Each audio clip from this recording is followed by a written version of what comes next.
Hi guys, this video is sponsored by BuyMote eShopping. இதில் வந்து பார்த்திங்கன்னா நமக்கு வீட்டுக்கு தேவையான எல்லா ப்ராடக்ட்ஸுமே வந்துட்டு இருக்குது. டிஷ்வாஷராக இருக்கட்டும், க்ளீனராக இருக்கட்டும், இல்லை வந்து மேக்கப் கிட்ஸாக இருக்கட்டும், ஸ்டேஷ்னரி ஐட்டம்ஸாக இருக்கட்டும், லிக்விட்ஸாக இருக்கட்டும், உங்களுக்கு என்னெல்லாம் தேவைன்னு நினைக்கிறீங்களோ எல்லாமே நம்மக்கிட்ட வந்துட்டு அவைலபிளாக இருக்குது BuyMote eShoppingல. இதில் வந்து பார்த்திங்கன்னா கெட்டில்ஸ் ஆல்சோ வந்துட்டு இருக்குது. ஷாம்பு வேணுமா ஷாம்பு, உங்களுக்கு என்னெல்லாம் வேணுமோ அது எல்லாமே வந்து அவைலபிளாக இருக்குது. நம்ம வந்து குக்கிங்க்கு யூஸ் பண்ணுற மசாலாஸ் எல்லாமே வந்துட்டு ஆஃபரோடு கொடுத்துட்ருக்காங்க. இதில் பாருங்கள், house hold and grocery products எல்லாமே 30% கிட்ட ஆஃபர்ஸ் வந்து இருக்குது. அது மட்டும் இல்லாமல் ஸ்நாக்ஸ் ஐட்டம்ஸும் வந்துட்டு நமக்கு இங்கே அவைலபிளாக இருக்குது. உங்களுக்கும் இந்த ப்ராடக்ட்ஸ் எல்லாம் வேணும் அப்படின்னு நினச்சிங்கன்னா நான் டிஸ்கிரிப்ஷனில் லிங்க் இருக்குது, போய் செக் பண்ணி பாருங்கள். அதுக்கு முன்னாடி நம்ம வீடியோ எப்படி இருக்குன்னு பார்க்கலாம்.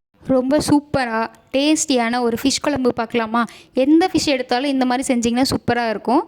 ஒரு கையில் வந்துட்டு அரை கை வந்து பூண்டு சேர்த்துக்கோங்க. ஒரு 3லேருந்து 4 பெரிய வெங்காயம் நான் வந்து கட் பண்ணி வச்சுருக்கேன். அதே மிக்ஸி ஜாரில் போட்டு நல்லா மைய அரைச்சி எடுத்து வந்துடுங்க. இப்போ அடுப்பு பற்ற வச்சுக்கோங்க. ஒரு அடிகனமான பாத்திரம் வந்து வச்சுக்கலாம். நல்லா கனமாக இருக்கிற மாதிரி வச்சுக்கோங்க.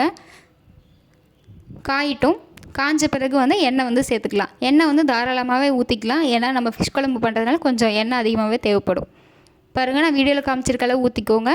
இப்போ வந்து அரை டேபிள் ஸ்பூன் வந்து கடுகு, 1/4 டேபிள் ஸ்பூன் சீரகம், 1/4 டேபிள் ஸ்பூன் வெந்தயம், இது எல்லாத்தையும் சேர்த்து பொரிய விடுங்க. நல்லா பொரியட்டும். அதுக்கப்புறம் ஃப்ரெஷ்ஷான கருவேப்பிலை வந்து உருவி சேர்த்துக்கோங்க. அதுவும் நல்லா பொரியட்டும். நம்ம வெங்காயம் பூண்டு நல்லா அரைச்சிட்டு வந்தாச்சு. அதை இந்த எண்ணெயிலே நல்லா வதக்கி விடணும். அப்போ தான் அந்த பச்சை வாசனை போகிற அளவுக்கு வணங்கணும். அப்போ தான் குழம்பு ரொம்ப டேஸ்ட்டாக இருக்கும். போட்டுட்டு நல்லா கலந்து விடுங்க. இப்போ அப்படியே நம்ம தக்காளி சைடில் வந்து அரைச்சிட்டு வந்துடலாம்.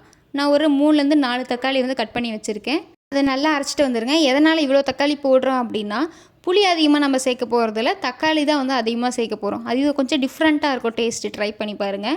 இப்போ வந்து நம்ம உப்பு சேர்த்துக்கலாம், சீக்கிரமாக வதங்கிடும். அதுக்காக தான் உப்பு போட்டு நல்லா கலந்து கொடுத்துட்டே இருங்க. இல்லைன்னா அடியில் தீஞ்சு போயிடும். அதனால் நல்லா கலந்து கொடுங்க. சிம்லேயே இருக்கட்டும் அடுப்பு. இப்போ நம்ம தக்காளி அரைச்சி வச்சோம் பார்த்திங்களா, அதை வந்து நான் 2ஆக வந்து கட் பண்ணி போட்டுக்கிறேன். ஒரே மிக்சியில் போட முடியாதனால 2 டைம் வந்து அரைச்சி போட்டுக்கிறேன். நல்லா போட்டு அதை வந்து நல்லா கலந்து விடுங்க. அந்த எண்ணெய் பிரிஞ்சு வரும் பார்த்திங்களா, அந்த கன்சிஸ்டன்சி வரைக்கும் நல்லா கை விடாமல் கலந்து விட்டுட்டே இருங்க. தக்காளியிலேருந்து நல்லா எண்ணெய் பிரிஞ்சு வந்துருச்சு. 1/4 டேபிள் ஸ்பூன் மஞ்சள் தூள், 2 டேபிள் ஸ்பூன் தனி மிளகாய் தூள், 3 டேபிள் ஸ்பூன் கொத்தமல்லி தூள், இதெல்லாம் போட்டு நல்லா கலந்து கொடுங்க. இதுவே குழம்புக்கு நல்லா வந்து திக்கான கன்சிஸ்டன்சி கொடுக்கும். அதனால் நல்லா கலந்து கொடுங்க. தண்ணி வேணும்னா ஆட் பண்ணிக்கோங்க. அந்த பச்சை வாசனை போகிற அளவுக்கு நல்லா வதக்கி விடுங்க. இப்போ நம்ம புளிக்கரைசல் வந்து சேர்த்திக்கலாம். குழம்பு ஸ்டார்ட் பண்ணுறதுக்கு முன்னாடியே ஊற வச்சிட்டிங்கன்னா கரெக்டாக இருக்கும். அதுக்குள்ளே ஊறிடும். நல்லா கரைச்சி விட்டு நல்லா சேர்த்துக்கோங்க. அவ்வளோதான், நான் சேர்த்தாச்சு. இப்போ நல்லா கலந்து விடுங்க. அந்த மசாலாவெல்லாம் வந்துட்டு நல்லா மிக்ஸ் பண்ணி விடுங்க. சைடில் இருக்கிறதெல்லாம் எடுத்து விடுங்க. லைட்டாக கொதிக்க ஆரம்பிக்குது. இந்த ஸ்டேஜில் நம்ம வந்து உப்பு தேவையான அளவு போட்டுக்கலாம். 2 டேபிள் ஸ்பூன் போடுறேன். உங்களுக்கு எக்ஸ்ட்ரா வேணும் அப்படின்னா நீங்கள் போட்டுக்கோங்க. போட்டுட்டு நல்லா கலந்து கொடுங்க. இப்போ வந்து நான் தண்ணி சேர்த்துக்கிறேன். எனக்கு குழம்பு அதிகமாக தேவைப்படுது, அதனால் நான் தண்ணி சேர்த்துக்கிறேன். இல்லை உங்களுக்கு குழம்பு கம்மியாகவே போதும் அப்படின்னா நீங்கள் தண்ணி வந்து ஊற்ற தேவையில்லை. போட்டு நல்லா கொதிக்க வைங்க. இப்போ கொதித்த பிறகு தேங்காயை வந்து நான் அரைச்சி வச்சுருக்கேன். அந்த தேங்காய் பாலை மட்டும் நான் சேர்த்துக்கிறேன். அப்படியே கையை வச்சு அந்த இதை மட்டும் எடுத்துடுறேன். இல்லை நீங்கள் அப்படியே சேர்த்துனாலும் சேர்த்திக்கலாம், ஒன்றும் பிரச்சனை இல்லை. போட்டுட்டு நல்லா கலந்து விடுங்க. இப்போ இது வந்து நல்லா கொதித்து வரணும். நல்லா கலந்து விடுங்க. சைடில் பாருங்கள் ஒட்டி இருக்குது. அதை எல்லாத்தையும் நல்லா கலந்துகிட்டே இருங்க. கலந்திங்கன்னா அந்த கலர் மாறிடும். இப்போ நான் வீடியோவில் காமிக்கிற பாருங்கள், கரண்டிலேருந்து ஊற்றி காமிக்கிற பாருங்கள். இந்த கன்சிஸ்டன்சி வந்துச்சுன்னா குழம்பு சூப்பராக இருக்கும். இப்போ பாருங்கள், நல்லா கொதிச்சிருச்சு. நல்லா கொதித்த பிறகு தான் ஃபிஷ்ஷை போடணும், இல்லைனா ஃபிஷ்ஷு வந்து குழஞ்சி போயிடும். நல்லா கொதித்த பிறகு அப்படியே சிம்லேயே வச்சு ஃபிஷ்ஷை ஒவ்வொன்றா எடுத்து போட்டுருங்க. ஒரு 10 நிமிஷம் வந்து வச்சிங்கனாலே ஃபிஷ்ஷு வெந்துடும். ரொம்ப நேரம் போட்டிங்க அப்படின்னா ஃபிஷ்ஷு எல்லாம் குழம்புல இது பண்ணி எல்லாம் கலந்துரும்.